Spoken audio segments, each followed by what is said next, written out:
Hello नमस्कार दोस्तों, स्वागत है आपका हमारे यूट्यूब चैनल सम्राट एजुकेशन में। दोस्तों आज के इस वीडियो में आप लोगों को बीएससी एग्रीकल्चर 6 सेमेस्टर के एक विषय farming system precision farming for sustainable agriculture AG 601 का आप लोगों को 25 मोस्ट इम्पॉर्टेंट ऑब्जेक्टिव क्वेश्चन बताने वाला हूं, जो कि आपके एग्जाम के लिए बहुत ज़्यादा इम्पॉर्टेंट है और ख़ास करके लखनऊ यूनिवर्सिटी वालों के लिए बहुत ज़्यादा इम्पॉर्टेंट है, लेकिन सभी के लिए यूजफुल है, याद रखिएगा।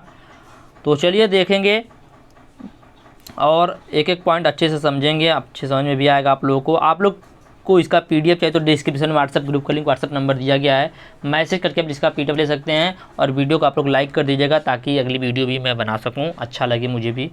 और चलिए देखते हैं, शेयर भी कर दीजिएगा। पहला क्वेश्चन है, सतत कृषि का मुख्य लक्ष्य क्या है। ठीक है, जो सतत कृषि है, सस्टेनेबल एग्रीकल्चर है, इसका मुख्य लक्ष्य पूछा कि क्या लक्ष्य है इसका, सतत कृषि या सस्टेनेबल एग्रीकल्चर का। तो इसका मुख्य लक्ष्य है कि जो मिट्टी की उर्वरा शक्ति है उसमें सुधार हो, मिट्टी के क्षरण को रोका जा सके। तो यह सस्टेनेबल एग्रीकल्चर का मुख्य लक्ष्य है। ठीक है, देखिए मैं जो भी क्वेश्चन बताऊँगा बहुत ही ज़्यादा इंपॉर्टेंट रहेगा और मैंने आपकी एग्जाम का एनालिसिस नहीं किया, मैं पहले आप लोगों को बता देता हूँ। इसके जैसे हो सकता है कि पहला जो पेपर आप लोगों का होगा सस्टेनेबल एग्रीकल्चर का, उसमें थोड़ा सा प्रॉब्लम हो सकता है, लेकिन फिर भी 20 से 25 क्वेश्चन फंसेंगे हमारे बताए हुए क्वेश्चन में से, लेकिन आगे से 30 से 35 क्वेश्चन फंसेंगे, क्योंकि मैंने एनालिसिस नहीं कर पाया अभी। मुझे आप लोगों का पेपर का पैटर्न भी नहीं पता है। यदि आप में से किसी के पास पेपर है तो आप पेपर भेज सकते हैं और उसी अकॉर्डिंग मैं तब अच्छे से वीडियो बना पाऊँगा। अभी ये पहला वीडियो है आप लोगों का, इसकी जैसे हो सकता है कि थोड़ा बहुत दिक्कत हो सकता है। ठीक है, और इसका एक पेपर हो जाएगा, उसके बाद सब कुछ अच्छा हो जाएगा। चलिए देखते हैं अब। तो पहला क्वेश्चन था, सतत कृषि का मुख्य लक्ष्य क्या है, या जो सस्टेनेबल एग्रीकल्चर है उसका मुख्य लक्ष्य क्या है।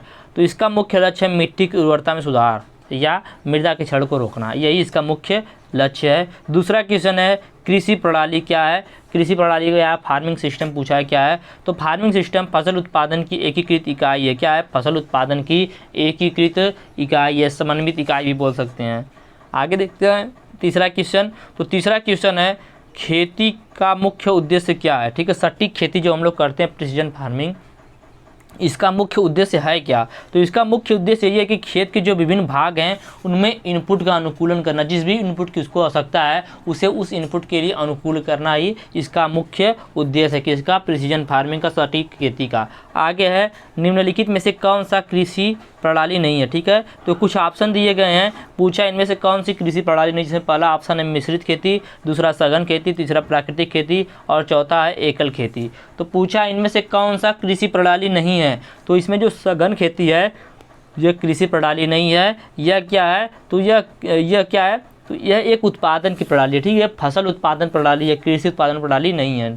तो सघन खेती एक उत्पादन प्रणाली है, कृषि प्रणाली नहीं है। ठीक है, अगला पांचवा क्वेश्चन है, सटीक खेती में सबसे महत्वपूर्ण तकनीक क्या है। जो सटीक खेती प्रिसीजन फार्मिंग है उसमें सबसे महत्वपूर्ण तकनीक क्या है। तो उपग्रह का नेविगेशन करना। ठीक है, उपग्रह नेविगेशन ही सबसे इसका महत्वपूर्ण टेक्नोलॉजी है। आगे अब परिशुद्ध कृषि लोकप्रिय है, मतलब इसका पूछने का यह है कि जो परिशुद्ध कृषि है, प्रिसीजन फार्मिंग है या प्रिसीजन एग्रीकल्चर, या किस देश में लोकप्रिय होता है।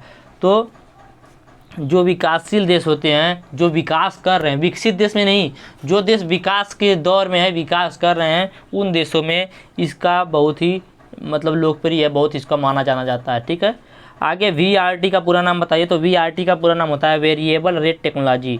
वेरिएबल रेट टेक्नोलॉजी VRT का पूरा नाम होता है।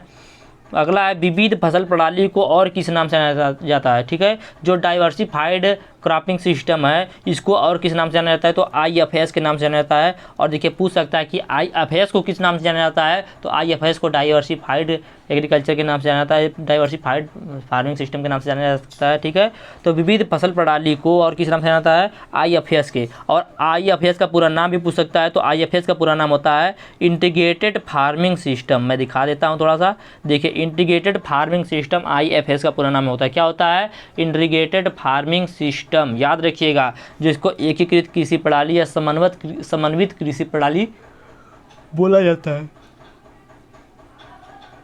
तो 10 क्वेश्चन आपको अच्छे समझ में आए होंगे। देखिए 8 क्वेश्चन मैं एक बार रिपीट करूँगा, क्योंकि देखिए मैं जो भी बताता जाऊँगा आप लोगों को याद करवाता जाऊँगा, इसी वीडियो को देख कर आप लोगों को याद होता रहेगा, इसीलिए मैं लास्ट में आप लोगों को रिवीजन करवाऊँगा पूरा जो भी क्वेश्चन बताऊँगा। आगे 9वां क्वेश्चन है, कृषि प्रणाली का निदेशालय या डायरेक्टरेट कहाँ पर है? जो फार्मिंग सिस्टम है इसका डायरेक्टरेट कहाँ पर है? तो इसका डायरेक्टरेट है मोदीपुरम मेरठ में, जो कि यूपी में, ठीक है, मोदीपुरम में है जो कि मेरठ में, और मेरठ कहाँ पर है? यूपी में, ठीक है। तो कृषि प्रणाली का निदेशालय कहाँ पर है? मोदीपुरम मेरठ यूपी। आगे LEISA, तो देखिए 3 फुल फॉर्म वाले प्रश्न हैं, LEISA, HEIA, LEIA, इन तीनों में से एक या दो आपके एग्जाम में 100% पूछे जाने वाले हैं, तो आप लोग इसको याद रखिएगा, ठीक है।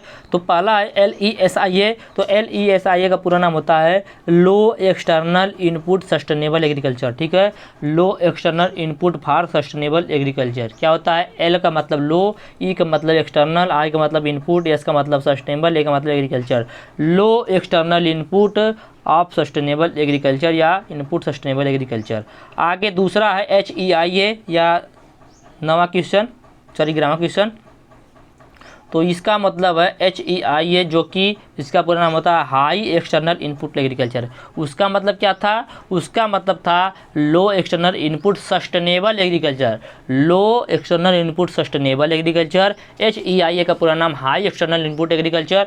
और जो अगला है LEI का पूरा नाम होता है लो एक्सटर्नल इनपुट एग्रीकल्चर। तो देखिए थोड़ा सा सिर्फ सब में अंतर है, इन दोनों में सिर्फ आप लोगों को लो और हाई याद रखना है। इसके पहले मैंने जो बताया था उसमें लो के बाद आपको सस्टेनेबल एग्रीकल्चर याद रखना, ठीक है।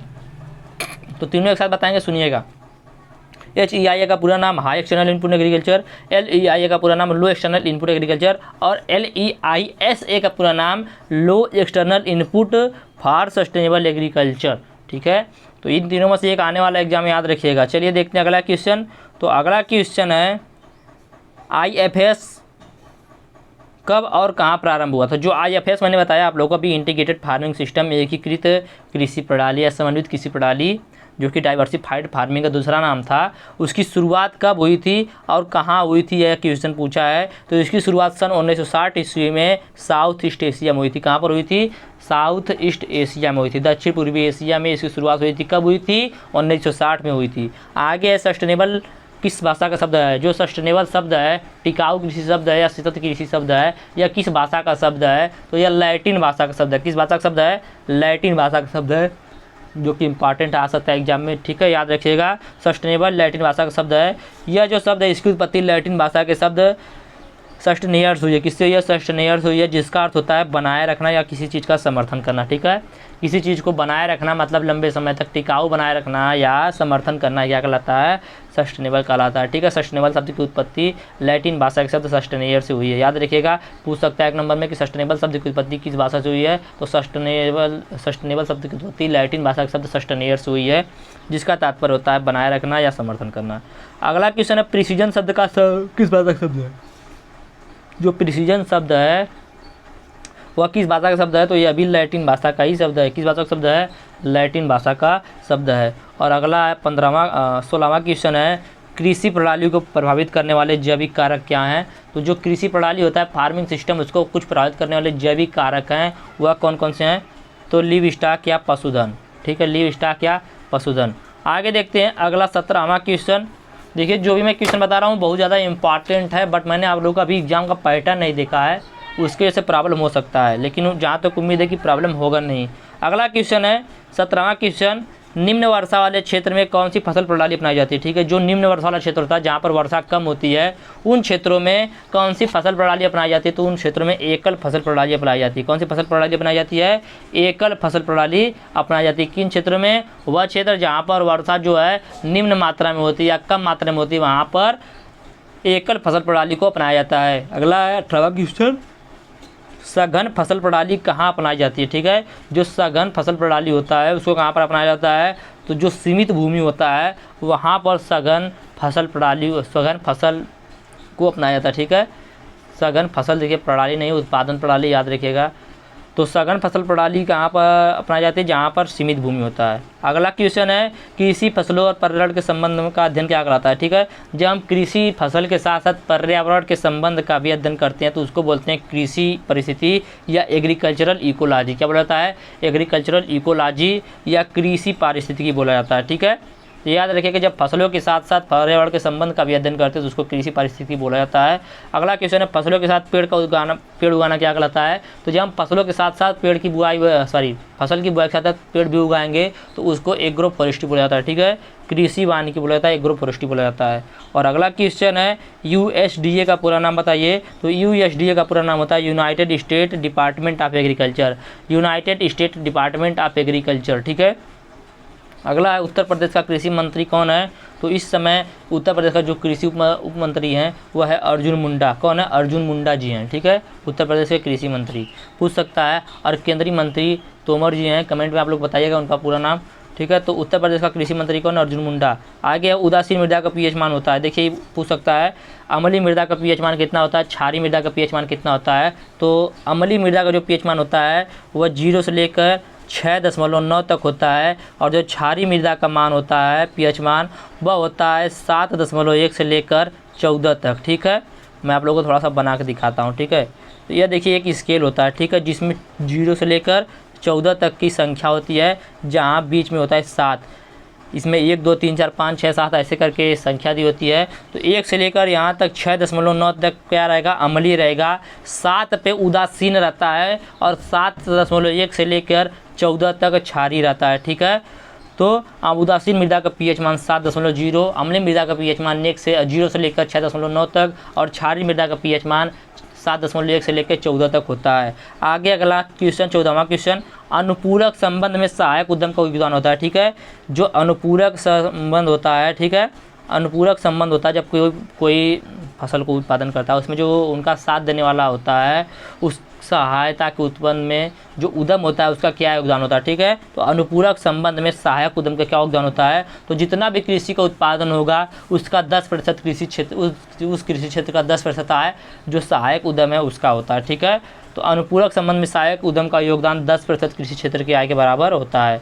अगला 15वां क्वेश्चन अगला, तो सीमांत खेती और निर्वाह खेती है। तो सीमांत खेती और निर्वाह खेती क्या है, ये एक विविधीकृत खेती है, एक डाइवर्सिफाइड खेती है। ठीक है, डाइवर्सिफाइड फार्मिंग होती है। ठीक है, सीमांत खेती और निर्वाह खेती क्या एक डाइवर्सिफाइड फार्मिंग है। और अगला है कृषि प्रणाली में कुल कृषि आय का 50% या 50% से अधिक आय एक ही कृषि उत्पादन उद्यम से प्राप्त हो जाता है तो वह क्या कहलाता है, तो वह कहलाता है विशिष्ट खेती। ठीक है, विशिष्ट खेती वह प्रक्रिया होती है जिसमें किसी कृषि प्रणाली के कुल कृषि आय का 50% जितना हमने उसमें जैसे 100 रुपया लगाया है तो उसका 50 रुपये से ज़्यादा जो होता है एक ही कृषि उद्यम प्राप्त हो जाएगा, एक ही फसल से प्राप्त हो जाएगा, तो उसको बोलते हैं विशिष्ट खेती।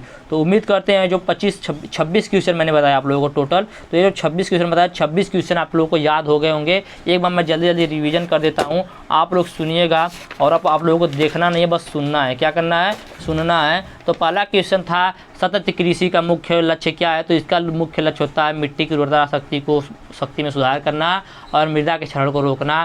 कृषि प्रणाली क्या है, तो कृषि प्रणाली फसल उत्पादन की एक एकीकृत इकाई है। अगला क्वेश्चन सटीक कृषि का मुख्य उद्देश्य क्या है, तो सटीक कृषि का मुख्य उद्देश्य विभिन्न भागों में इनपुट का अनुकूलन करना। अगला क्वेश्चन है कि निम्नलिखित में से कौन सा कृषि प्रणाली नहीं, जिसमें ऑप्शन दिया गया था मिश्रित खेती, सघन खेती, प्राकृतिक खेती, एकल खेती। तो सघन खेती जो है यह कृषि प्रणाली नहीं है। और अगला है सटीक खेती में सबसे महत्वपूर्ण तकनीक कौन सा है, तो जो सटीक खेती होता है उसमें सबसे महत्वपूर्ण तकनीकी है उपग्रह का नेविगेशन करना। और अगला क्वेश्चन है परिशुद्ध कृषि लोकप्रिय है, तो जो विकासशील देश होते हैं वहाँ पर परिशुद्ध कृषि लोकप्रिय होता है। अगला क्वेश्चन VRT का पूरा नाम क्या है, तो वेरिएबल रेट टेक्नोलॉजी VRT का पूरा नाम होता है। और अगला क्वेश्चन है विविध फसल प्रणाली या डाइवर्सिफाइड फार्मिंग को किस नाम से जाना जाता है, तो IFS के नाम से जाना जाता है, जहाँ पर IFS का नाम होता है integrated farming system. Integrated farming system को समन्वित कृषि प्रणाली या एकीकृत फसल प्रणाली बोला जाता है। ठीक है, आगे देखते हैं कृषि प्रणाली निदेशालय कहाँ पर है। या फार्मिंग सिस्टम का डायरेक्टरेट कहाँ पर है, तो मोदीपुरम मेरठ जो कि यूपी में है। अगला है LEISA का पूरा नाम क्या, तो LEISA का पूरा नाम low external input sustainable agriculture है। HEIA का पूरा नाम हाई एक्सटर्नल इनपुट एग्रीकल्चर है। और LEIA का पूरा नाम एक्सटर्नल इनपुट एग्रीकल्चर है, ठीक है, लो एक्सटर्नल इनपुट एग्रीकल्चर है। आगे IFS का और कहाँ प्रारंभ हुआ, तो IFS का पूरा नाम होता है इंटीग्रेटेड फार्मिंग सिस्टम, जो कि 1960 में साउथ ईस्ट एशिया में प्रारंभ हुआ था। सस्टेनेबल शब्द किस भाषा का शब्द है, तो सस्टेनेबल लैटिन भाषा का शब्द है। अगला था प्रिसीजन शब्द किस भाषा का शब्द है, तो यह भी लैटिन भाषा का शब्द है। और अगला क्वेश्चन था कृषि प्रणाली को प्रभावित करने वाले जैविक कारक कौन कौन से हैं, तो लिव स्टॉक जो है कृषि प्रणाली को प्रभावित करने वाले जैविक कारक हैं। अगला है निम्न वर्षा वाले क्षेत्र में कौन सी फसल प्रणाली अपनाई जाती है, तो जहाँ पर कम वर्षा होता है वहाँ पर एकल फसल प्रणाली को अपनाया जाता है। और सघन फसल प्रणाली उस स्थान पर बनाई जाती है जहाँ पर सीमित मात्रा में भूमि होती है। अगला क्वेश्चन है कृषि और फसलों के पर्यावरण के संबंध को का अध्ययन क्या कहलाता है, तो जब हम कृषि के साथ साथ पर्यावरण के संबंध का अध्ययन भी करते हैं तो उसको कृषि पारिस्थितिकी या एग्रीकल्चर इकोलॉजी बोलते हैं। आगे फसलों के साथ पेड़ उगाना क्या कहलाता है, तो फसल के साथ साथ पेड़ को उगाना कृषि वानिकी कहलाता है, एग्रो फॉरेस्ट्री कहलाता है। अगला USDA का पूरा नाम क्या है, तो इसका पूरा नाम United state department of agriculture होता है। उत्तर प्रदेश का कृषि मंत्री अर्जुन मुंडा जी हैं। और उदासीन मृदा का pH मान 7 होता है। अनुपूरक संबंध में सहायक उद्यम का योगदान 10% कुल कृषि क्षेत्र की आय का होता है। और सीमांत खेती और निर्वाह खेती विविधीकृत खेती के अंतर्गत आती है। किसी कृषि प्रणाली में कुल कृषि आय का 50% या उससे अधिक आय एक ही कृषि उद्यम में प्राप्त होता है तो उसको बोलते हैं विशिष्ट खेती, ठीक है, स्पेशलाइज्ड फार्मिंग बोल सकते हैं इसको। तो यह था आप लोगों का पूरा 26 क्वेश्चन जो कि मैंने बताया। उम्मीद करते हैं 26 क्वेश्चन आपको अच्छे समझ में आया होगा, याद भी हो गया होगा। इसका PDF चाहे तो आप लोग डिस्क्रिप्शन में व्हाट्सएप ग्रुप को लिंक व्हाट्सएप नंबर दिया गया है, मैसेज करके इसका PDF ले सकते हैं। इस वीडियो को आप लोग शेयर कर दीजिएगा। वीडियो पे यदि अच्छा खासा व्यूज जाएगा तो अब इसका वीडियो और भी आगे बनाया जाएगा। धन्यवाद, जय हिंद।